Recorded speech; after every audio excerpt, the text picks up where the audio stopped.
Opus Anglicanum or English work is fine needlework of medieval England done for ecclesiastical or secular use on clothing, hangings or other textiles, often using gold and silver threads on rich velvet or linen grounds. Such English embroidery was in great demand across Europe, particularly from the late 12th to mid-14th centuries, and was a luxury product often used for diplomatic gifts. Uses. Most of the surviving examples of Opus Anglicanum were designed for liturgical use.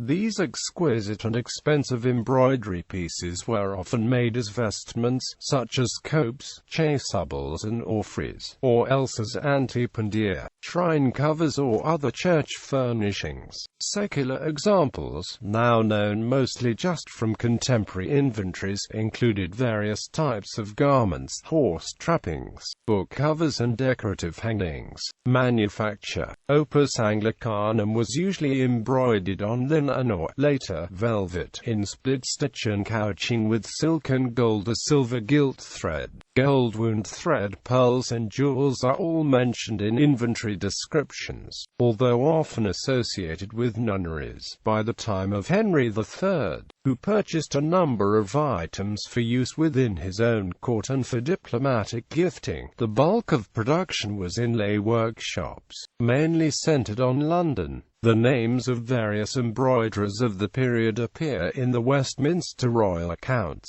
Reputation. English needlework had become famous across Europe during the Anglo-Saxon period and remained so throughout the Gothic era. A Vatican inventory of 1295 lists over 113 pieces from England, more than from any other country, a request by Pope Innocent IV, who had envied the gold-embroidered copes and mitres of English priests. The Cistercian religious houses sent more is reported by the Benedictine chronicler Matthew Paris of St. Albans. This command of my Lord Pope did not displease the London merchants who traded in these embroideries and sold them at their own price. The high-water mark of style and refinement is normally considered to have been reached in the work of the 13th and early 14th centuries. An influential exhibition at the Victoria and Albert Museum from September to November 1963 displayed several examples of Opus Anglicanum from this period alongside contemporary works of wood and stone sculpture, metalwork and ivories. Examples. Survival rates for Opus Anglicanum are low, as is clear from comparing the large number listed in contemporary inventories with the handful of examples still existing. Sometimes ecclesiastical garments were later modified for different uses, such as altar coverings or book covers. Others were buried with their owners, as with the vestments of the mid-13th century bishops, Walter de Cantilupe and William de Blois, fragments of which were recovered when the tombs in Worcester Cathedral were opened in the 18th century. The majority, however, were lost to neglect, destroyed by iconoclasts, or else unpicked or burned to recover the precious metals from the gold and silver threads. Although fragmentary examples can be found in a number of museums,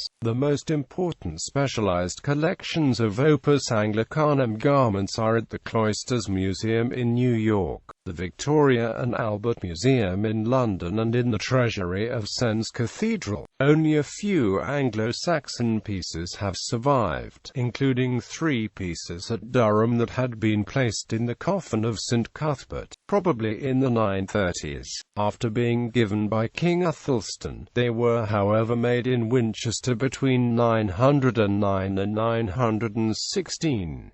These are works of breathtaking brilliance and quality, according to Wilson, including figures of saints and important early examples of the Winchester style. Though the origin of the style is a puzzle, they are closest to a wall painting fragment from Winchester. and an early example of acanthus decoration. The earliest group of survivals, now rearranged and with the precious metal thread mostly picked out, are bands or borders from vestments, incorporating pearls and glass beads, with various types of scroll and animal decoration. These are probably 9th century and now in a church in Marseille in Belgium. A further style of textile is a vestment illustrated in a miniature portrait of St. Ethelwold in his benedictional, which shows the edge of what appears to be a huge acanthus flower covering the wearer's back and shoulders. Other written sources mention other large-scale compositions.